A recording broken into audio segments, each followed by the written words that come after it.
দৃষ্টিনন্দন এই ক্রিয়েটিভটি শুধুমাত্র একটি উদাহরণ।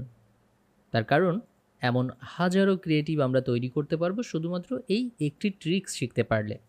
তাহলে চলুন ট্রিক্সটি শিখে নেওয়া যাক। এই ক্রিয়েটিভগুলি তৈরি করার জন্য মূলত 3টি ধাপে এই কাজটি শেষ করতে হয়।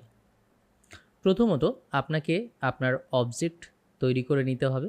তার জন্য স্টেপ 1 আমরা লিখে রেখেছি। আমি এখানে টুলবারে চলে যাব প্রথমে এবং সেখান থেকে সিলেক্ট করব পেন টুল। পেন টুল দিয়ে আমি এখানে একটি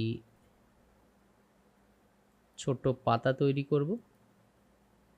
ওকে, আমি অর্ধেকটা পাতা তৈরি করে নিয়েছি যেন আমার দুই পাশে সমান হয় তাই। এবার আমি পাতাটিকে সিলেক্ট করব, সিলেকশন টুল দিয়ে ডান বাটন ক্লিক করব এবং চলে যাব ট্রান্সফর্মে। সেখান থেকে চলে যাব রিফ্লেক্টে। রিফ্লেক্ট থেকে আমরা ভার্টিক্যাল অবশ্যই সিলেক্ট করে রাখতে হবে এবং কপিতে ক্লিক করব। তাহলে কি হবে, ঠিক একইভাবে আর একটা কপি তৈরি হয়ে যাবে। দুইটাকে ডান পাশে সরিয়ে এনে মিলিয়ে দিলাম। এইবার দুইটাকে সিলেক্ট করে আমরা এখন এটাকে একটি শেপে পরিণত করব। তার জন্য আমাদের কি করতে হবে, আমরা চলে যাব শেপ বোল্ডার টুলে, সেটাকে ধরে জাস্ট দুইটার উপরে একটা টান দিব। ওকে, তৈরি হয়ে গেল আমার একটি শেপ। আচ্ছা, এইবার আমি যে কাজটি করব যে আমি এই শেপটি রেখে এখানে আমি আবার পুনরায় পেন টুল নিলাম এবং ঠিক এর মাঝখান থেকে একটি লাইন তৈরি করব। ওকে, এটিকে আমরা স্ট্রোক কালার দিয়ে নিই। ওকে, কন্ট্রোল প্যানেল থেকে আমি এর উইডথটাকে একটু বাড়িয়ে নিব। ওকে, আচ্ছা, এইবার আমার তৈরি করা পাতাটিকে আমি একটি কিবোর্ড থেকে অল্টার প্রেস করে ধরে রেখেছি। দেখেন আমার মাউসটি ডাবল হয়ে গেছে। এবার আমি মাউসের বাম বাটন ক্লিক করে ডান পাশে একটি টান দিব এবং প্রথমে অবশ্যই মনে রাখবেন প্রথমে মাউসটিকে ছেড়ে দিব। ছেড়ে দিয়ে আমরা জাস্ট এটাকে শিফট চেপে ধরে একটু রোটেট করব। ওকে,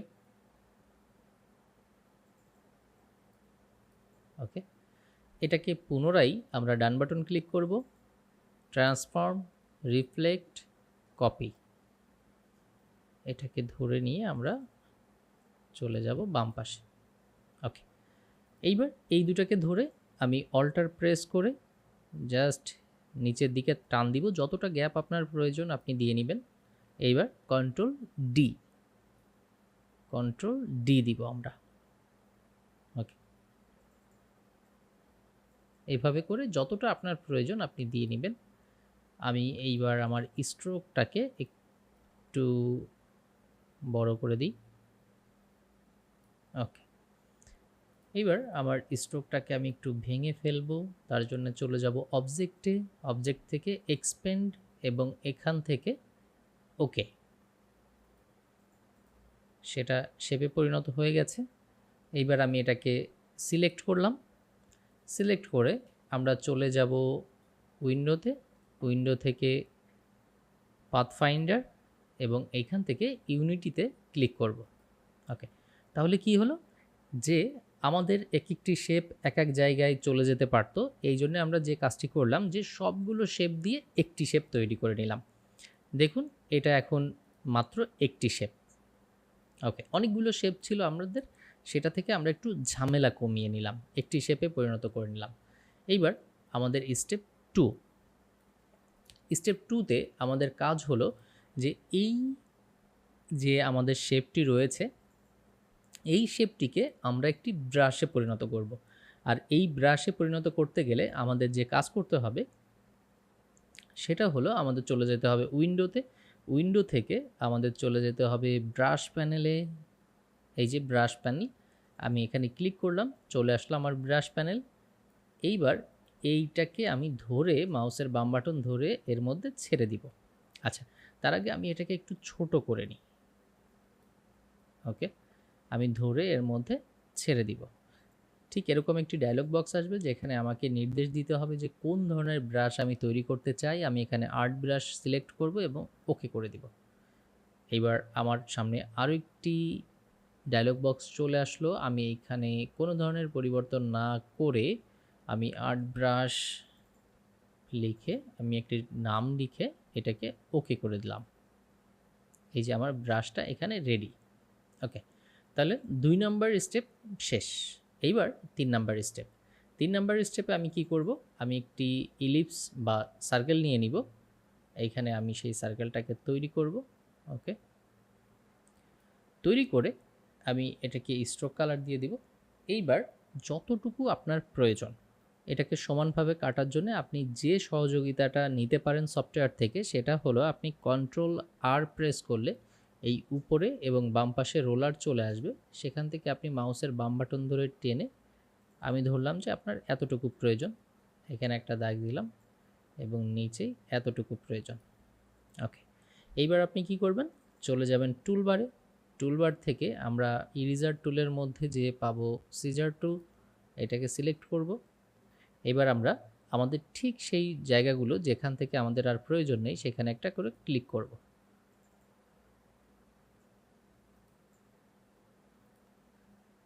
বলছে যে ঠিক জায়গায় আমার এটা পড়েনি।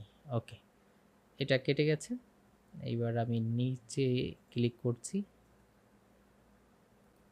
ওকে, আমার 2টা কর্নার কেটে গেছে।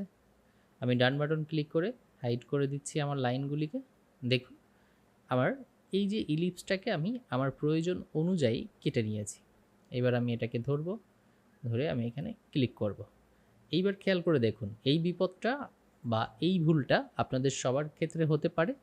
তো এখানে দুশ্চিন্তা করার মতো কিছু নাই, এই মাথাটা নিচের দিকে আসছে। এখন আমাদের কি করণীয়, আমাদের চলে যেতে হবে এই আমাদের ব্রাশের মধ্যে, এখানে করতে হবে কি ডাবল ক্লিক করতে হবে। ডাবল ক্লিক করার পরে খেয়াল করে দেখুন যে এই ব্রাশের এই যে ডিরেকশানটা নিচের দিকে রয়েছে, এটাকে উপরের দিকে করে দিন। ওকে, এবার পুনরায় ওকেতে ক্লিক করুন, অ্যাপ্লাই টু স্ট্রোক। ওকে, দেখুন তৈরি হয়ে গেছে। ওকে, এইবার পুনরায় আমি ডান পাশেরটাকে ধরবো এবং ব্রাশ প্যানেল থেকে, তো এই তৈরি হয়ে গেল আমাদের একটি লোগো এলিমেন্ট বা সার্কেল ডিজাইন, যেটাই বলুন না কেন। এটি বিভিন্ন সামরিক বাহিনী বা জাতীয় লোগোর ক্ষেত্রে এই সার্কেলগুলিকে খুব চমৎকারভাবে ব্যবহার করা হয়ে থাকে এবং প্রত্যেকটা টেকনিক সেম।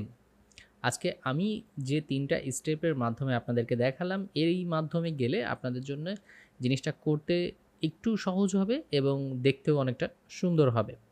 তো সবাই ভালো থাকবেন, দেখা হচ্ছে পরবর্তী ভিডিওতে, সঙ্গেই থাকুন।